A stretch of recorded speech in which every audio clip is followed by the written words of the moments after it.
துலாம் ராசிக்காரர்களுக்கெல்லாம் ஒரு ராசிநாதனே உச்சமடைவதால் தைரியமும் தன்னம்பிக்கையும் அதிகிறது. தைரியம்தான் வாழ்க்கை, பயம்தான் மரணம்.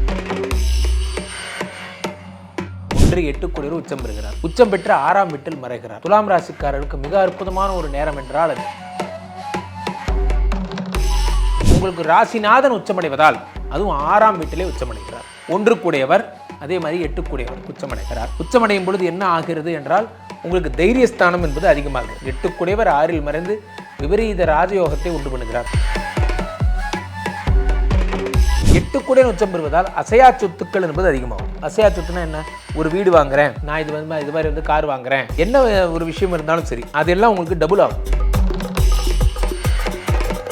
எதாக இருந்தாலும் நீங்கள் தான். 8ஆம் நம்பர் என்பது கார், அதாவது சுக்கிரன் என்பதால் காரை குறிக்கக்கூடியது. கார்னா என்னன்னா உங்களுக்கு வந்து அசையா சொத்து கார், இந்த காரை குறிக்கக்கூடியது 8ஆம். 8 கூடியவர் என்பது கார், சுக்கிரன் என்பதால் கார். அதனால நான் பெரிய ஆசைப்பட்ட கார் வாங்குறோம், BMW வாங்குறேன், நான் ரோலக்ஸ் கார் வாங்குறேன், இல்லை என்னமோலாம் சொல்றீங்க, ரோல்ஸ் ராய்ஸ் கார் வாங்குறேன், பிராண்டான ஒரு ஹைடெக்கான கார் போன்றவற்றை நீங்கள்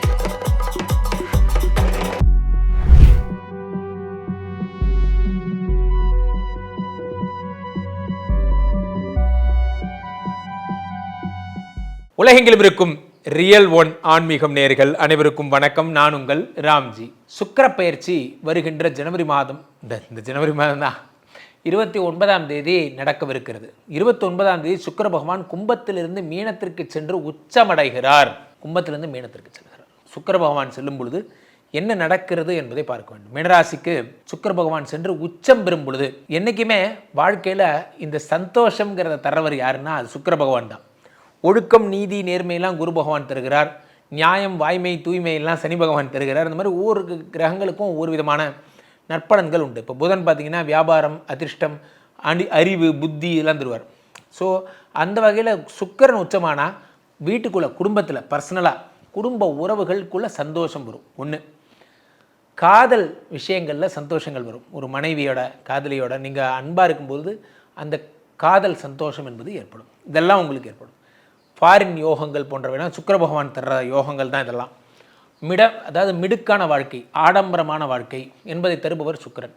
இந்த சுக்கிர பகவான் உச்சமடைவது எல்லாருக்குமே நல்லது. காரணம் என்றால் காலபுருஷ தத்துவத்தின்படி 7 கூடியவராக சுக்கிர பகவான் விளங்குவதால் சுக்கிரன் உச்சமாவது என்பது என்னன்னா, அந்த திருமண வாழ்க்கைங்கிற செஷனே இது வரைக்கும் எனக்கு கல்யாணமே ஆகலை, இனிமேல் கல்யாணம் ஆக போகுது, இது வரைக்கும் எனக்கு வந்து தாம்பத்திய வாழ்க்கை நல்லா இல்லை, இனிமேல் ஆக போகுது, காதல் வாழ்க்கை நல்லா இனிமேல் ஆக போகுது, சினிமா படம் எடுக்கிறேன், நான் வந்து குறும்படங்கள் பண்ணுறேன், அட்வர்டைஸ்மெண்ட் பண்ணுறேன், அதெல்லாம் எனக்கு எப்படி வரும், இனிமேல் நல்லா வரும் போன்ற நல்ல விஷயங்கள் எல்லாத்தையும் இந்த சுக்கிர பகவான் தருகிறார்.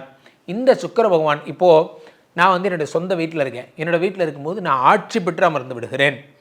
ஆனால் நான் இன்னொருத்தருடைய வீட்டுக்கு செல்லும் பொழுது, அதாவது என்னுடைய நண்பனுடைய க்ளோஸ் ஃப்ரெண்டு வீட்டுக்கு போகும்போது உச்சம் பெறுகிறேன், அதாவது அளவு கடந்த சந்தோஷம் பெறுகிறேன். ஸோ நான் எனக்குரிய கம்பெனியில் என் மேலதிகாரியை சந்திக்கும் பொழுது நான் நீச்சம் அடைகிறேன், பேச முடியாதவனாக அவர் சொல்கிறத கேட்குறேன், அவ்வளோதான்.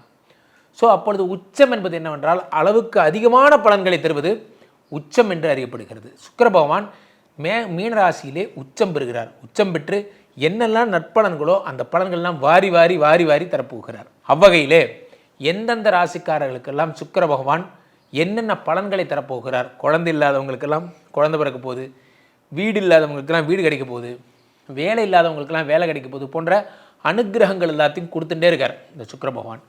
யாருக்கு என்னென்ன ஏற்பட போகிறது என்பதை பார்ப்போம். துலாம் ராசிக்காரர்களுக்கான சுக்கிர பகவான் உச்ச பலன்கள் என்ன? 1ஆம் வீட்டிலே சுக்கிர பகவான் இருக்கிறார்.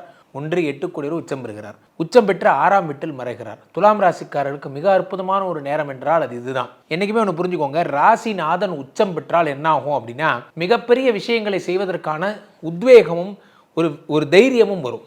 நல்லா புரிஞ்சுக்கணும். ஒரு காரியத்தை நான் வந்து சிறப்பாக செய்வேன் அப்படிங்கிறது வேற, செய்வேங்கிறது வேற. இந்த சிறப்பாக செய்வேங்கிற பாயிண்ட் எங்கேருந்து வருது அப்படின்னா, அந்த காரியத்தை நீங்கள் வந்து எவ்வளோ வந்து ஸ்பெஷலைஸ்டாக எடுத்துக்கிறீங்க என்பதை பொறுத்து தான் இருக்குது. தீவிரத்தை காட்டுதல், நான் இந்த காரியத்தில் ஜெயிப்பேன், நான் இதை முன்னுக்கு வருவேன், இதை நான் அதை அடித்து நான் தான் வருவேன் அப்படிங்கிற நான் தான்டா இனிமேல் வந்து நான் தர்பாரு சார்.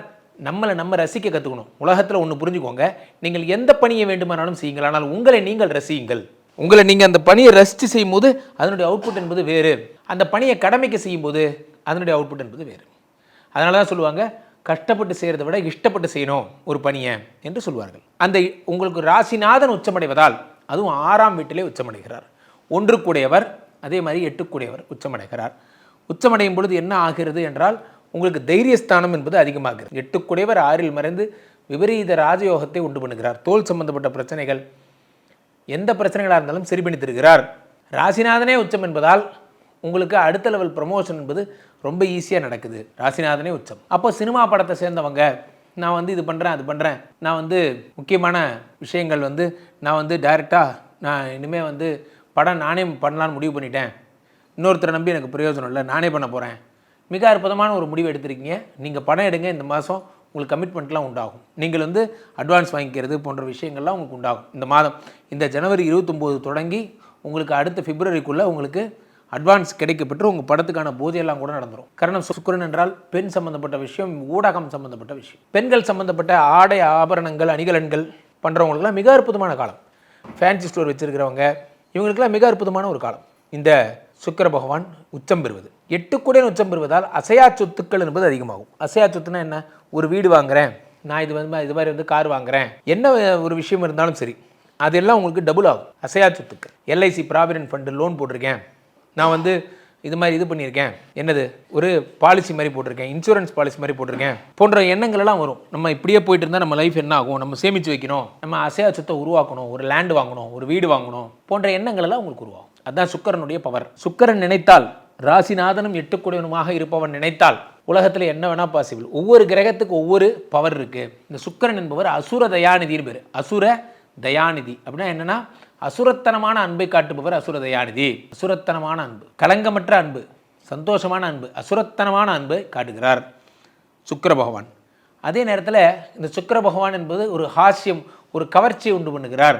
உங்களிடத்திலே பப்ளிக் அட்ராக்ஷன், ஜனவசியம் அப்படின்னு சொல்லுவாங்க. ராஜவசியம், ஜனவசியம்.